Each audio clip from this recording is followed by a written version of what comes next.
Hello viewers, আসসালামু আলাইকুম। আশা করি সবাই সুস্থ এবং নিরাপদ আছেন। আমরা অনেকেই স্মার্টফোন ব্যবহার করি। আমাদের বেশিরভাগ স্মার্টফোনই অ্যান্ড্রয়েডের হয়। সেক্ষেত্রে আমরা আমাদের সুবিধার্থে অনেকগুলো সেটিংস আমাদের স্মার্টফোনে আমরা করে রাখি। কিন্তু এমন একটা অ্যাপস আছে, গুরুত্বপূর্ণ একটি অ্যাপস, যার সেটিংস আমরা তেমন গুরুত্ব দিই না। সেই সেটিংস নিয়ে আজকে আমি আপনাদের সঙ্গে আলোচনা করতে চাই। সেই সেটিংসটি করে নিলে আপনার ফোনের চার্জও অনেকটা ভালো থাকবে। আর সেই অ্যাপটি হচ্ছে আপনাদের খুবই পরিচিত একটি অ্যাপস, প্লে স্টোর। সো কথা না বাড়িয়ে আজকে আপনাদের প্লে স্টোরের 3টি সেটিংস আমি দেখাতে যাচ্ছি। সো কথা না বাড়িয়ে আমরা চলে যাই মোবাইল স্ক্রিন।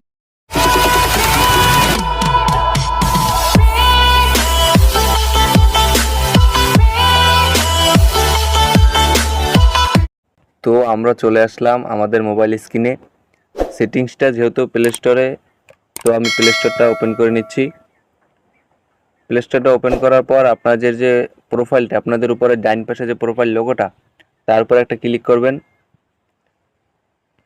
তার উপরে ক্লিক করার পর এই যে নিচে সেটিংস অপশন দেখতে পাচ্ছেন, তার উপর একটা ক্লিক করবেন। সেটিংসে ক্লিক করার পর একবারে নিচে অ্যাবাউট নামে একটা অপশন আছে, তারপর একটা ট্যাপ করবেন। এখানে ট্যাপ করার পর একবার নিচে দেখতে পাচ্ছেন আপনার প্লে স্টোর ভার্সন। এখানে আপনার প্লে স্টোরটা যদি আপডেট চায়, সেক্ষেত্রে আপনার এখান থেকে আপনার প্লে স্টোরটা আপডেট করে নিতে পারবেন। সো আমারটা আপডেট চাচ্ছে না, সেক্ষেত্রে এরকম শো করছে। আপনারা এখান থেকে চাইলে আপনাদের প্লে স্টোরটা আপডেট করে নিতে পারবেন। আমরা আমাদের ফোনে অনেক অ্যাপসই আপডেট করে থাকি, কিন্তু আমাদের প্লে স্টোরটাই আপডেট করতে ভুলে যাই। আমাদের অন্য অ্যাপসগুলো যেহেতু প্লে স্টোরের সাথে রিলেটেড, সেক্ষেত্রে প্লে স্টোর আপডেট থাকা মানেই আমাদের অন্য অ্যাপসগুলো অনেকটা আপডেট থাকা। সেক্ষেত্রে এটাও কিন্তু একটা গুরুত্বপূর্ণ সেটিংস। আপনাদের প্লে স্টোর যদি আপডেট করা না থাকে, সেক্ষেত্রে আপনাদের আপডেট যখনই চাইবে আপনার প্লে স্টোরটা আপডেট করে নেবেন। সো এখন আমরা চলে যাচ্ছি 2 নম্বর সেটিংসে। 2 নম্বর সেটিংসটি খুবই গুরুত্বপূর্ণ একটি সেটিংস। সো কথা না বাড়ি আমাদের 2 নম্বর সেটিংসের জন্য আমরা মোবাইল স্ক্রিনে চলে যাচ্ছি। চলে আসলাম আমরা আমাদের মোবাইল স্ক্রিনে। তো সেটিংসটি করার জন্য আমরা সর্বপ্রথম প্লে স্টোরটা ওপেন করে নেব। প্লে স্টোরটা ওপেন করার পর আপনাদের প্রোফাইল ডান দিকে যে আপনার প্রোফাইল লোগোটা, তার উপরে আবারও ক্লিক করবেন। ক্লিক করার পর নিচে একটা অপশন দেখতে পাচ্ছেন সেটিংস। সেটিংসে একটা ক্লিক করবেন।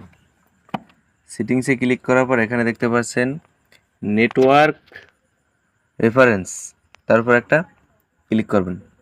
এখানে ক্লিক করার পর একটু নিচে দেখতে পাচ্ছেন অটো অ্যাপ আপডেট, এখানে ক্লিক করবেন। এখানে ক্লিক করার পর এখানে দেখতে পাচ্ছেন update over wifi only, don't audio update apps. এখানে আপনি যদি ডোন্ট অডিও আপডেট অ্যাপস এখানে দিয়ে রাখেন, তাহলে আপনার অ্যাপসটা অটো আপডেট হবে না। মানে আপনি চাইলে আপনার অ্যাপস আপডেট করতে পারবেন।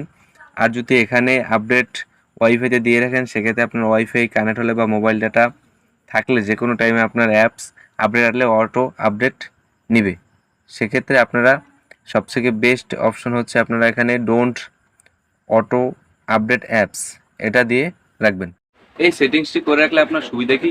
এই সেটিংসটি যদি আপনার ফোনে করা থাকে, তাহলে আপনার যখন কোনো অ্যাপস আপডেট আসবে, সেক্ষেত্রে আপনাকে নোটিফাইড করবে এবং আপনার পছন্দ অনুযায়ী, আপনার ইচ্ছা অনুযায়ী আপনি আপনার অ্যাপস আপডেট করে নিতে পারবেন। নয়তো আপনার অ্যাপসটা অটোমেটিকলি ওয়াইফাই কানেক্ট হলে আপনার অ্যাপসটা আপডেট হতে থাকবে। সেক্ষেত্রে আপনার ডাটা অনেকটা খরচ হতে পারে। সো এখন আমরা চলে যাচ্ছি সর্বশেষ সেটিংসে। সর্বশেষ সেটিংসে যাওয়ার আগে আপনাদের কাছে একটা অনুরোধ রইল, আমাদের চ্যানেলটি অবশ্যই সাবস্ক্রাইব করে রাখবেন এবং ভিডিওটা ভালো লাগলে অবশ্যই লাইক করবেন। সো কথা না বাড়িয়ে চলে যাচ্ছে আমাদের সর্বশেষ সেটিংসে। তো চলে আসলাম আমরা সর্বশেষ সেটিংসে। তো এই সেটিংসে আমি যে বিষয়ে আলোচনা করতে যাচ্ছি, সেটা হচ্ছে আমরা এমন কিছু অ্যাপস যেটা কোনো না কোনো সময় আমাদের ফোনে ইনস্টল করেছিলাম, সেই অ্যাপসগুলো এখন আমরা আবার আমাদের দরকার পড়লে সেই অ্যাপসগুলো আমরা খুঁজে পাচ্ছি না বা অ্যাপসের নাম আমাদের মনে নেই। সেই অ্যাপসগুলো আমরা আনইনস্টল করে দিয়েছি। সেই অ্যাপসগুলো আমরা কিভাবে আবার পেতে পারি, অথবা সেই অ্যাপসগুলো একেবারের জন্য ডিলিট করে দিতে পারি, সেই কাজটা করার জন্য আমাদের প্লে স্টোরটা ওপেন করতে হবে।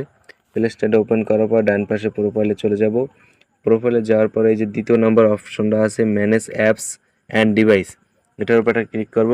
এখানে ক্লিক করার পরে এখানে যদি আমরা ম্যানেজে ক্লিক করি, ম্যানেজে ক্লিক করার পরে এখানে দেখতে পাচ্ছেন যে এই যে অ্যাপসগুলো, এখানে ইনস্টল একটা অপশন আছে, তার উপর একটা ক্লিক করব।